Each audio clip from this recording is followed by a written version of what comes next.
Et donc il y a une question pédagogique là-dedans, dans la mesure où, à mon avis, Burckhardt veut, d'une certaine manière, créer une sorte d'alchimie avec ses livres, puisqu'il s'agit à la fois de se couper du monde, de s'intérioriser en suivant une démarche spirituelle. Et donc Burckhardt va au fond construire un discours au long de ses livres, où il s'agit à la fois de montrer au lecteur, voilà, où nous en sommes, c'est-à-dire dans quelle situation de déclin spirituel nous sommes, voilà les éléments du passé qui ne sont pas morts, qui ne sont pas des éléments historiques, archéologiques, mais qui sont toujours vivants, à condition justement de les intégrer dans une pensée vivante et une pensée spirituelle. Donc à la fois fermeture au monde, rentrer à l'intérieur. Et si on explore un peu l'œuvre de Burckhardt, on voit par exemple son texte sur l'alchimie, c'est la description au fond d'un processus spirituel de réalisation, description dont on ne va pas trouver l'équivalent ni chez Guénon, ni chez Schwand, ni chez Coomaraswamy, mais qui montre en tout cas que Burckhardt avait une idée très très précise sur des techniques d'épanouissement spirituel, et que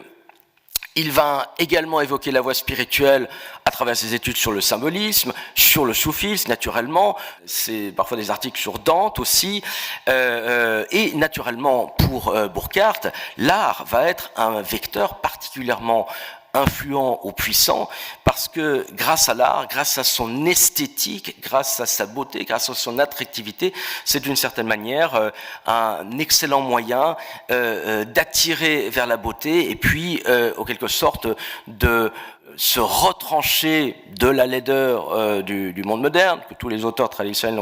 ont dénoncé, de façon à retrouver en quelque sorte le filon intérieur d'une spiritualité. Donc, maître spirituel, d'une certaine manière, Burckhardt l'a été, et lorsqu'il a évoqué la politique ou le politique, c'était d'une certaine manière à la fois pour montrer des modèles anciens, mais qui ont toujours été altérés par les réalités, et en même temps pour dire que non, il ne faut pas s'en occuper en quelque sorte. Donc une vision, là aussi, gnostique, en quelque sorte ascétique, et c'est, me semble-t-il, une des caractéristiques justement de l'œuvre de Burckhardt, c'est qu'il lit l'histoire comme une sorte de miroir moral, et que chaque fois, au fond, qu'il y parle du politique, que ce soit le califat, que ce soit l'idéal de la ville de Sienne avec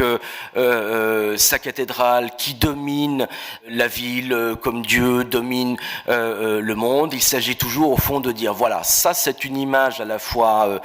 objective, mais c'est surtout une image d'anthropologie spirituelle, c'est-à-dire que tout ça est à l'intérieur de l'homme. Donc les livres de Burckhardt, en ce sens-là, sont des miroirs, on va dire, entre guillemets, de politique spirituelle. Je me rends compte que c'est pas une expression qui est très juste, mais simplement pour dire qu'au fond,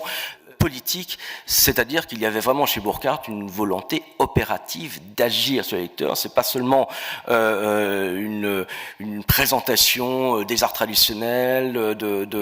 d'interprétation symbolique, mais il y a vraiment, à travers les herméneutiques qu'il propose des arts et des cités historiques qu'il a pu aborder, une volonté d'opérer sur le lecteur, de le convertir, de le reconvertir à une spiritualité. Et c'est là que je vois en quelque sorte un élément entre guillemets politique dans cette opérativité-là. Et c'est ça qui me paraît intéressant chez Burckhardt, et qui a encore une fois, me semble-t-il, assez peu été noté. Maintenant, on voit surtout au fond le Guénon,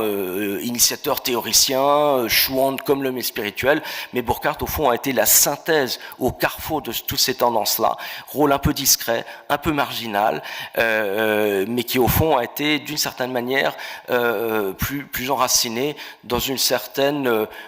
pédagogie, un public très très large, érudit, cultivé, mais qui pouvait être sensibilisé à une certaine problématique via justement une interprétation spirituelle, une herméneutique spirituelle des arts et des cités anciennes.